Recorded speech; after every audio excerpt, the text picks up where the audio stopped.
the only thing that can be wrong with it is the person who made it. You know what I mean? Or wear and tear. Either the person who made it did it wrong. Okay, or the user. Either the person who made it wrong, the user is using it wrong, or it's just wear and tear. So a robot could only go nuts if it was A, made wrong because it's following kind of a set program. You know, it's not supposed to go nuts unless you made it to go nuts, and that goes into part B of something's wrong with the guy who made it. You know, whoever made it is there's something either wrong with the people who made it,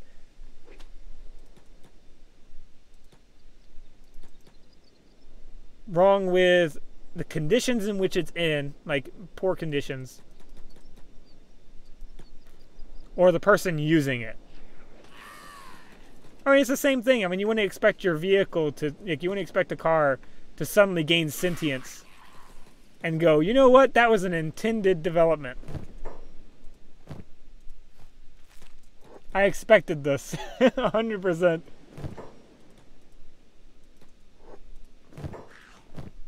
I mean, it would be interesting, but I always find it weird. And don't get me wrong, I loved Iron Giant and stuff like that when I was a kid. But it's just not. It does, you know. I've always found it funny because really anything mechanical by definition really. Oh my gosh, did he die? Well, who helped him out? If he's not dead, someone helped him out. He was helping me out, and I didn't notice he went down.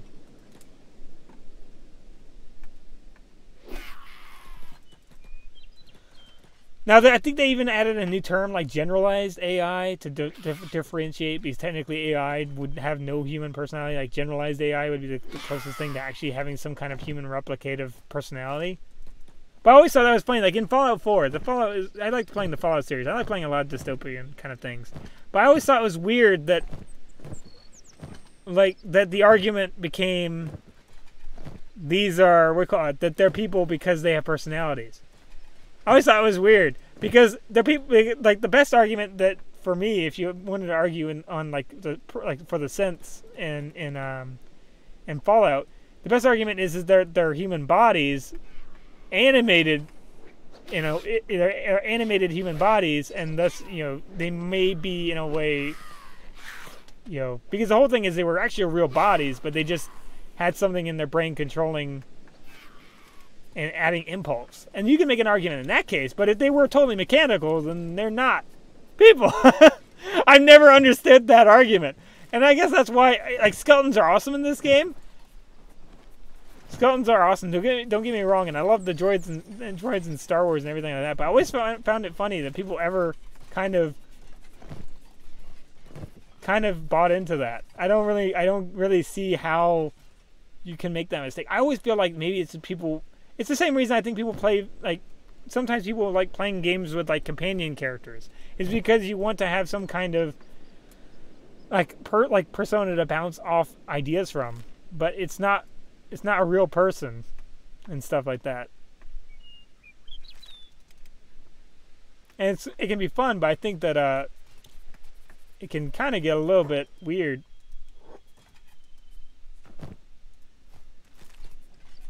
And I don't mean weird in like weird and it normally means. I mean like weird it can be unproductive, I think, for everybody.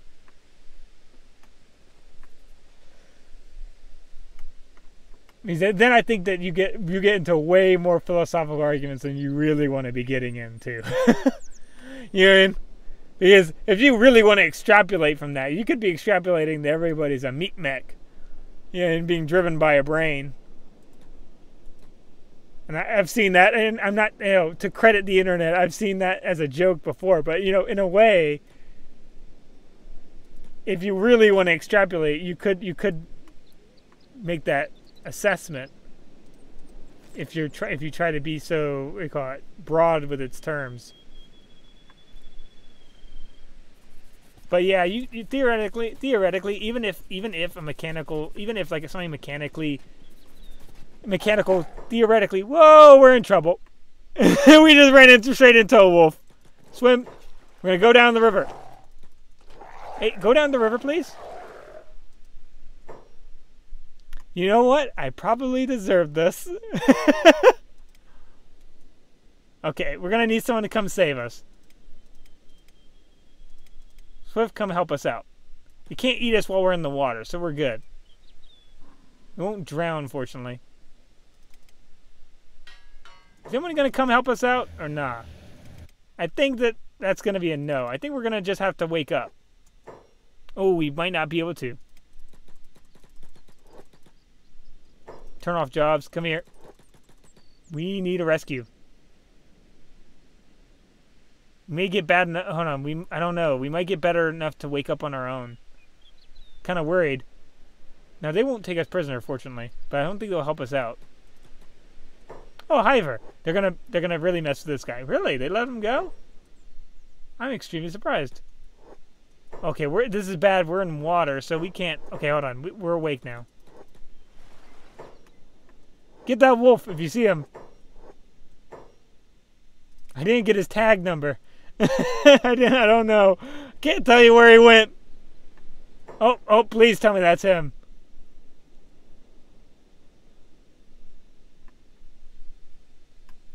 Oh yeah, I always found it funny because you really can't because when you think about it, everything like a machine is influenced by is a derivative of someone's concept of how they should act. So by an inherent, just inherently, and expect to get on a philosophical argument on robots, but inherently they couldn't, they couldn't make their own decisions. Now you could argue biologically, is biological impulse, biological instincts everybody follows, right? Well, at that point, then you'd be writing yourself off. Uh-oh. Oh, yep. What? No, yes, we will show him. Okay, there you go. Show him our stuff. Then we'd be kind of writing ourselves off.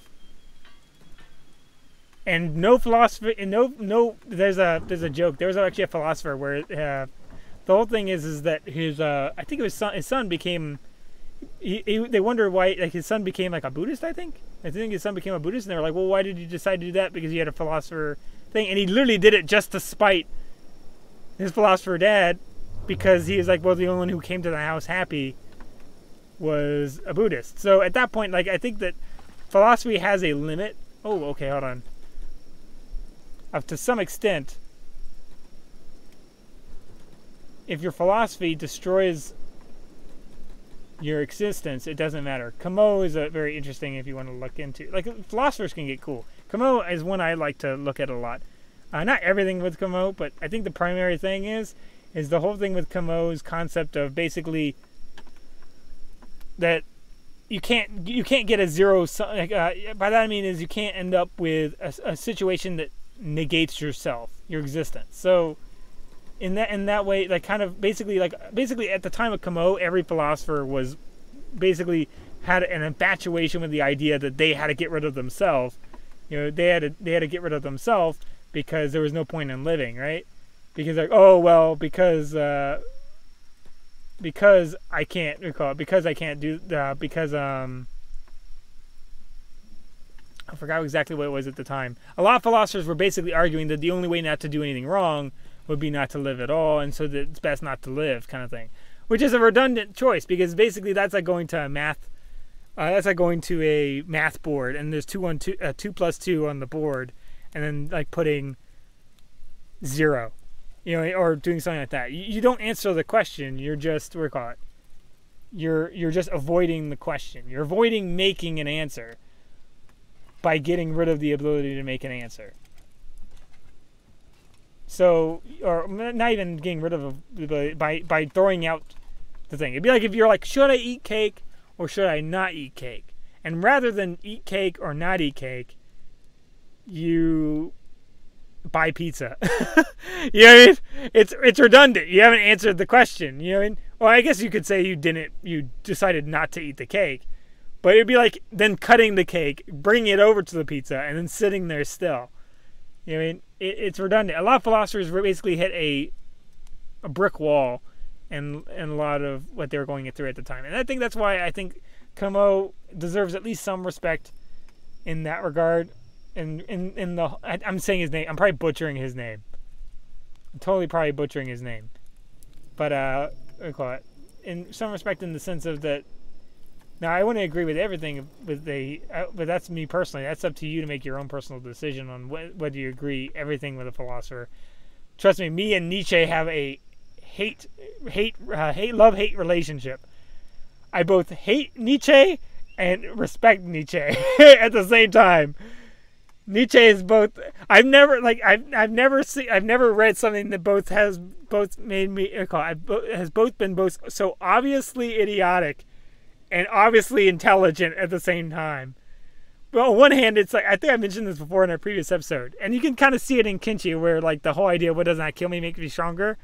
That's both obviously idiotic on one hand, because you could get really badly maimed and left for dead, and you're not dead yet, but you're going to die. You know what I mean? You're not getting stronger, you're getting worse, right? But on one hand, challenge does help you. So if you take Nietzsche totally literally, it's pretty idiotic. But if you take Nietzsche with a grain of salt, you can get something out of it. So I don't know. I think it's like the same thing with Kenshi. You wouldn't actually go out in Kenshi. You'd go out and maybe get beat up a little bit and come back. In real life, you wouldn't go, I'm gonna go get severe blunt trauma on my head. You know what I mean? And expect that you're gonna come back and you're like, yeah, I'm gonna be so much tougher now. You know what I mean? It'd be ridiculous to derive the two. I always find that funny. I think that's why I find video games funny, because I find Nietzsche's whole thing funny. It's kind of funny that, like, in video games, you can soak up getting hit 50 million times and not have severe injuries, debilitating injuries for the rest of your life. And, that's partly, I think, why there's multiple reasons I think people play video games. Because I think the reason why different video games thrive is because everyone has different reasons. I think that some video games, it's for the fact that you can do something and not get hurt, be in a situation that you think that people would hurt you if you did it. Like Kenshi, if you were a wanderer, right? You could get hurt, beat up, and then left for dead. Not to mention, there's not really a place in the world that they'd take too kindly to wandering around with a sword, ramshackle metal armor, and screaming at people and running at them that probably wouldn't be very well. I don't think there's anywhere in the world that would take that humorously. And then you have on the other side, you have things like Hitman, things like Hitman, where you get to do things you wouldn't normally do. It's not necessarily it's not necessarily the danger element. It's the element of that you wouldn't do that at all, because you don't want to do that, right? Like, you don't actually necessarily want to hurt anybody.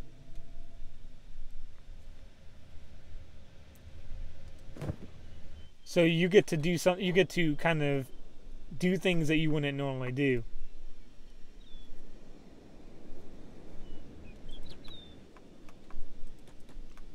Or in some cases, I think it's just because some people are lonely, and I think that element, is what kind of draws people to the whole idea of, like, in the case of, like, kind of robots being sentient, kind of thing.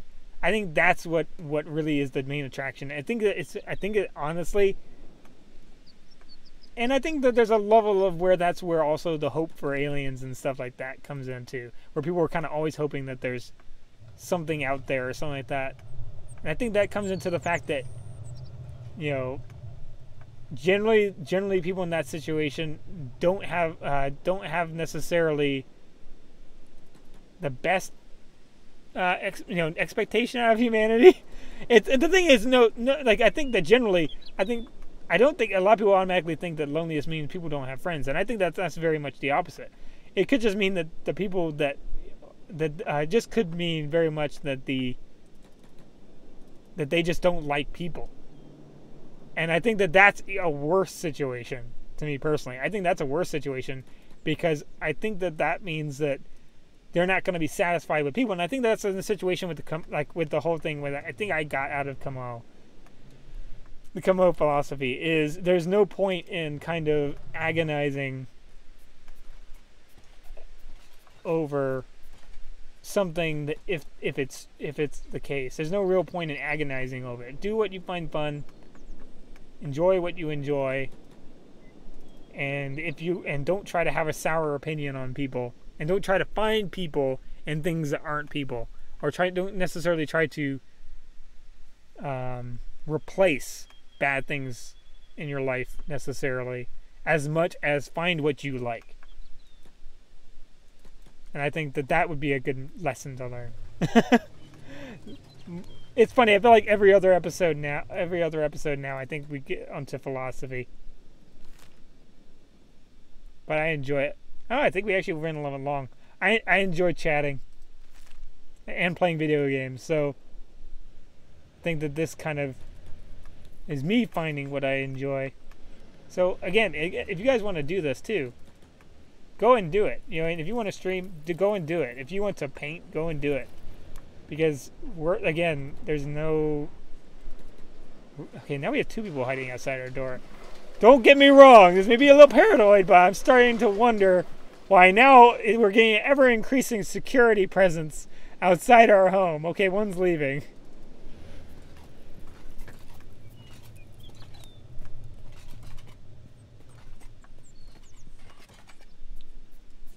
But that would be my regard, is don't try to find replacements for things you want. Find the thing you want and then go for it.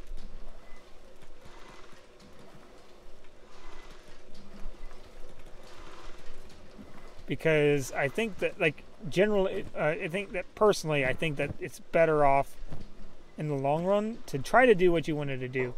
In fact, I'll go a little bit longer with this one because I did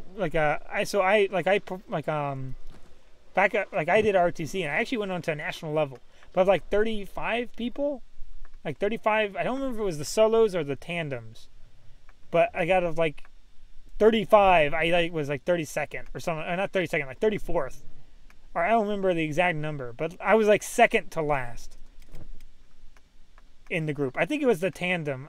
I think I only went for a tandem. I don't remember if I ever did a solo nationally. I know I did a tandem event nationally. I think I only did tandem nationally, which a tandem drill is basically hold on, let's run. Tandem drill is basically you and a partner basically doing a drill routine. Oh, I'm telling the wrong person to go. Oh, he's gonna drop all that stuff, isn't he?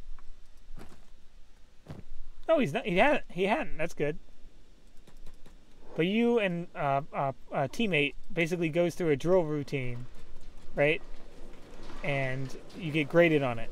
So it was second to last, right? But the thing is, I had done what I enjoyed it. I enjoyed going. I got to do okay. So the first time I went, I got sick.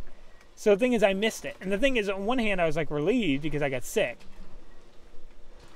that I didn't end up having to do it. On one hand, but then I got really I felt terrible, in fact, because I was well, I didn't do what I wanted to do, I just got sick, and I got no answer. And I think that's worse for whatever you do. I think the worst possible thing that you can go through life is go through and get no answer to anything. Don't get answers for things you don't care about. I think that's what a lot of people do. I think a lot of people end up becoming,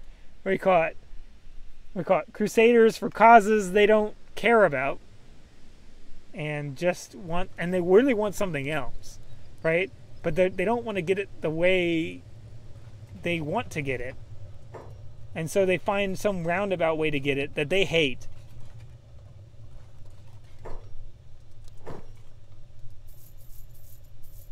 And nobody's happy. Don't do that. That's how you end up unhappy for the rest of your life.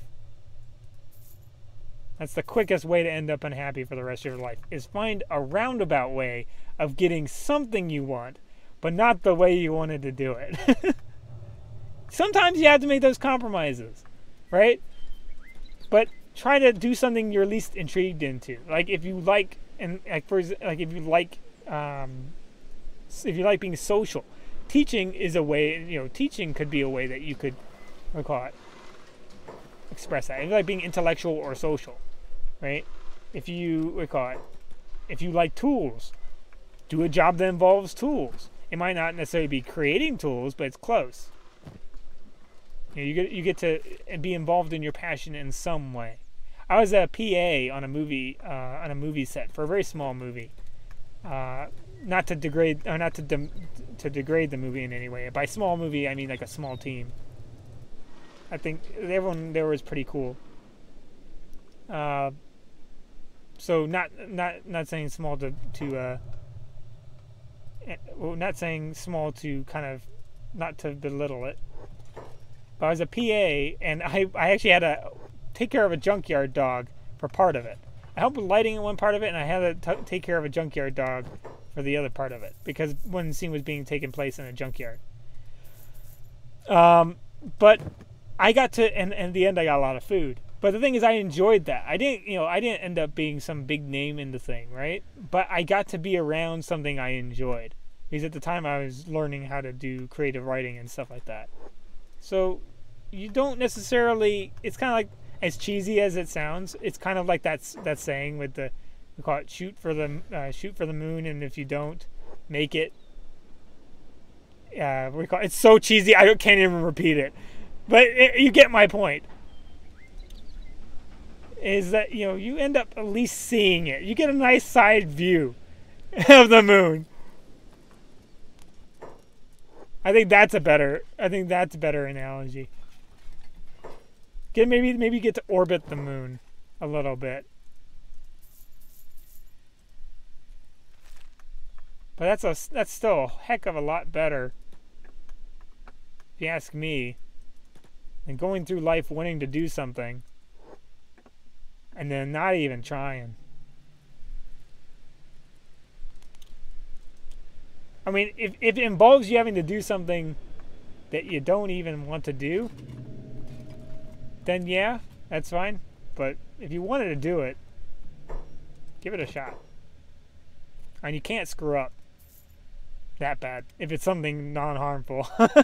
Okay, you can't. Okay, if you want to be a surgeon, now hold on, quick pause. If you want to be a surgeon, you be good at it first, then want to do it. If people's lives are in the line, right? Be good at it first, then enjoy doing it. I hate to say it, but you know what I mean. But at that point, someone else is at risk. You know what I mean? In that case, and that's more of a responsibility thing. If you like responsibility, do that. Wanting to do surgery is maybe not necessarily enough. But wanting to have surgery and responsibility, then you're good. I feel like, personally, because just enjoying playing Operation, right, isn't necessarily good for you or your patient.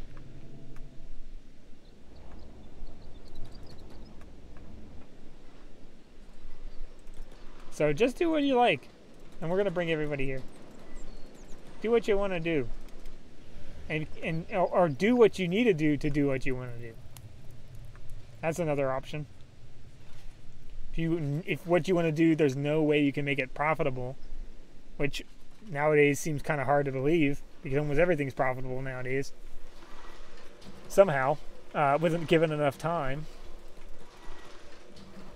Given enough time and effort, most things are profitable. And if it turns out not to be, you do other things in order to be able to do what you want to do. I think we got everything sold. But I think that was I think that's been our Arm of Okran episode for today. Hope you guys enjoyed. I hope you guys are enjoying. If you guys hopefully you guys are enjoying some of the just the farming parts where we're just getting money and stuff like that. You don't mind the odd conversation or two. But just remember, if I have to leave you off with anything in this episode, is do what you enjoy doing.